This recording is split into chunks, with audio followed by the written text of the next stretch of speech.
नमस्कार नीमच टुडे में आपका स्वागत है। लोकसभा चुनाव को लेकर तैयारियां शुरू हो गई है। चुनाव की आचार संहिता नहीं लगी है, लेकिन बिगुल बज चुका है। भाजपा तैयारी में है।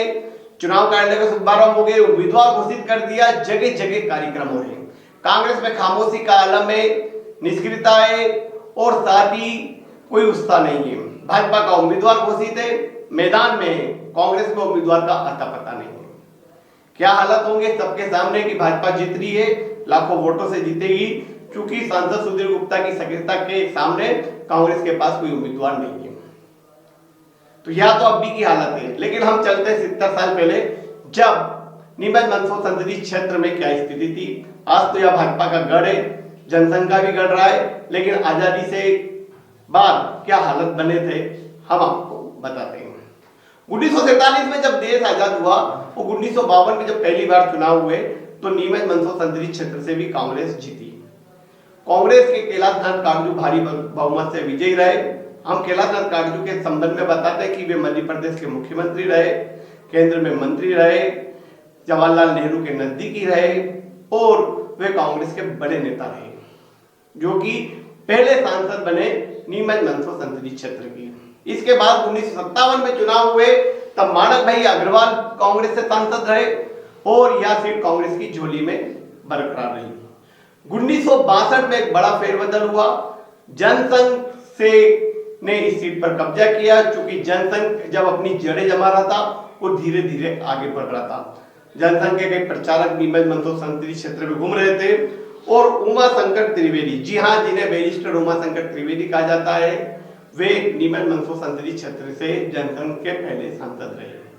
उसके बाद स्वतंत्र देव सिंह कोठारी, जी हाँ, 1962 के बाद 1967 में स्वतंत्र सिंह कोठारी नीमच मंदसौर संसदीय क्षेत्र के सांसद बने। कहते हैं कि स्वतंत्र सिंह कोठारी, जो कि बिरला ग्रुप के फाइनेंसर सीए थे और वे कोलकाता से थे, उन्हें यहां से चुनाव लड़ाया गया और वे यहां से सांसद बने। 1967 के बाद 1971 में जनसंघ का विलय जनता पार्टी में हो गया और जनता पार्टी से पहली बार सांसद चुने गए लक्ष्मी नारायण पांडे। जी हाँ, लक्ष्मी नारायण पांडे, जिन्हें अजय योद्धा कहा जाता है। उस समय वे युवा थे, पार्षद थे और जावरा के रहने वाले थे। उन्होंने पहला चुनाव मंदसौर संसदीय क्षेत्र से लड़ा और वे जीते। 1971 के बाद 1977 में भी जनता पार्टी ने मंदसौर संसदीय क्षेत्र पर अपना कब्जा बरकरार रखा और लक्ष्मी नारायण पांडे विजय रहे। फिर आता है 1980। 1980 बाद और था जब जनता पार्टी से आगे बढ़कर भारतीय जनता पार्टी बन चुका था। भारतीय जनता पार्टी एक नए रूप में उभर रही थी, लेकिन जनता पार्टी और भारतीय जनता पार्टी के बीच स्थितियां ऐसी नहीं रही कि वह नीमच मंदसौर संसदीय क्षेत्र जीत सके। और 1980 में कांग्रेस के भंवर लाल नाहटा मंदसौर नीमच संसदीय क्षेत्र से सांसद बने और वे भारी बहुमत से जीते। 1980 के बाद 1984 में बाल कवि बैरागी, जी हाँ, बाल कवि बैरागी, जिन्हें दादा बैरागी के नाम से जाना जाता है, जिनकी प्रशंसा खुद सोनिया गांधी, राजीव गांधी ने की। और कैलाशनाथ काटजू, जो कि मध्य प्रदेश के मुख्यमंत्री रहे और नीमच मंदसौर संसदीय क्षेत्र के पहले सांसद रहे, उन्होंने दादा बैरागी को बाल कवि नाम दिया और वे भी 1984 में नीमच मंदसौर क्षेत्र के सांसद चुने गए।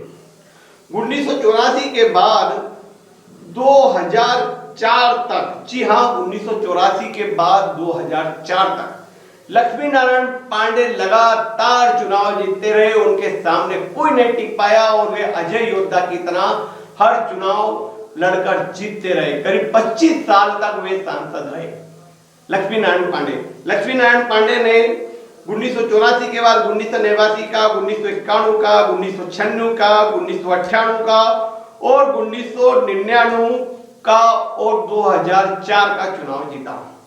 इस दौरान कांग्रेस के नरेंद्र नाटा, घनश्याम पाटीदार, ये सभी लोग चुनाव उनके सामने हारते गए और राजेंद्र सिंह गौतम, जो कि अभी वर्तमान में बीजेपी के बताए जाते हैं, वे 2 बार लक्ष्मी नारायण पांडे से हारे। फिर बात करते हैं 2009 की। 2009 का एक ऐसा दौर आया जब लक्ष्मी नारायण पांडे 25 साल से सांसद थे लगातार जीतते आ रहे थे, तब उनके खिलाफ एक नकारात्मक माहौल बना, क्योंकि नीमच मंदसौर संसदीय क्षेत्र विकास में पिछड़ा हुआ था। ट्रेनों के नाम पे कुछ नहीं था, विकास के नाम पर कुछ नहीं था, गांव गांव में विरोध हुआ और तब कांग्रेस ने मीनाक्षी नटराजन को नीमच मंदसौर संसदीय क्षेत्र से टिकट दिया। मीनाक्षी नटराजन यंग थी, राहुल गांधी की नजदीकी थी और उनके जो भाषण कला बड़ी अद्भुत थी, लोगों से जुड़ाव था, महिला थी और महिलाओं में पकड़ थी। तो लक्ष्मीनारायण पांडे और मीनाक्षी नटराजन के बीच जब 2009 के चुनाव में सीधा मुकाबला हुआ, तब मैं नीमच में भास्कर का ब्यूरो चीफ था। उस चुनाव को मैंने नजदीक से देखा। घुटों में बटी कांग्रेस को एक मैसेज राहुल गांधी की तरफ से गया कि सालों से हम यह सीट हार रहे हैं, मीनाक्षी मेरी उम्मीदवार है, इसे जिता के भेजिए, मैं क्षेत्र की दशा और दिशा दोनों बदल दूंगा। या तो राहुल गांधी ने कहा और मीनाक्षी के लिए सारे कांग्रेस नेता एकजुट हो गए, लेकिन जो नीमच मंदसौर संसदीय क्षेत्र में जो विरोध था वो डॉक्टर लक्ष्मीनारायण पांडे का था। डॉक्टर लक्ष्मीनारायण पांडे चूंकि लंबे समय से सांसद थे लेकिन सक्रिय नहीं रहे, उनको लेकर लगातार गांव गांव में विरोध हुआ और परिणाम विपरीत आया। लक्ष्मीनारायण पांडे हार गए। जनसंघ का यह उम्मीदवार जो पिछले 25 साल से जीत रहा था, लगातार 8 चुनाव उन्होंने जीते, वे हार गए और मीनाक्षी नटराजन 30,000 के करीब वोटों से सांसद बन गई। जी हाँ, भगवा परचम नहीं ले रहा, तिरंगा ले रहा और मीनाक्षी नटराजन सांसद बनी। 2009 के चुनाव में तो मीनाक्षी नटराजन जीत गई, लेकिन फिर 2014 का चुनाव जब आया तो मीनाक्षी नटराजन को हार का सामना करना पड़ा। इसका कारण क्या कहें, यह मोदी लहर थी। मोदी लहर थी। मीनाक्षी जी ने अच्छा काम किया, उनका नेटवर्क भी जमा हुआ था, कार्यकर्ताओं में भी अच्छी पेट थी और वे नीमच मंदसौर जिले की सर्वमान्य नेता थी। हर कार्यकर्ता उनकी बात मान रहा था, लेकिन वे लोगों के सीधे काम नहीं करने के कारण कुछ नेगेटिविटी भी थी, कार्यकर्ताओं में थोड़ी बहुत नाराजगी भी थी। और वही सुधीर गुप्ता जो कि एक नया चेहरा था, मोदी लहर पर आए और सुधीर गुप्ता की चूंकि वे संघ से जुड़े हुए थे, उन्होंने मंदसौर जिले के गांव गांव घूमे हुए थे, उन्होंने कभी कोई चुनाव नहीं लड़ा था, संघ से आकर सीधे सांसद का चुनाव लड़ा और वे भारी बहुमत से चुनाव जीते। पहला चुनाव तो कहते हैं सांसद सुधीर गुप्ता ने मोदी लहर में जीता, लेकिन दूसरा चुनाव उन्होंने अपने बलबूते पर जीता। सांसद सुधीर गुप्ता ने सांसद बनने के बाद जो सक्रियता दिखाई, संसदीय क्षेत्र के गांव गांव घूमे, विकास किया और लगातार काम पर काम करते गए। ऐसे में उन्हें 2019 में भी फिर टिकट मिला और फिर वे सांसद चुने गए और अब 2024 में वे फिर उम्मीदवार हैं और वे फिर जीतने जा रहे हैं। सुधीर गुप्ता इसलिए जीतने जा रहे हैं क्योंकि उन्होंने 10 साल में सांसद क्या काम कर सकता है, सांसद की सक्रियता क्या होती है, या वे दिखा रहे हैं, वो दिखा दिया है। हाल ही में लोकसभा चुनाव से पहले उन्होंने नीमच मंदसौर संसदीय क्षेत्र में कई सौगातें दी हैं। अभी नीमच में 3 बड़े उद्योग शुरू हो गए हैं। एक अफीम की सीपीएस सिस्टम वाली फैक्ट्री जो कि जनकपुरा में जावर में खुल रही है। दूसरा मनासा में खिमला ब्लॉक जो 7,000 करोड़ का है, यह पावर प्रोजेक्ट है, यह प्रारंभ हो चुका है।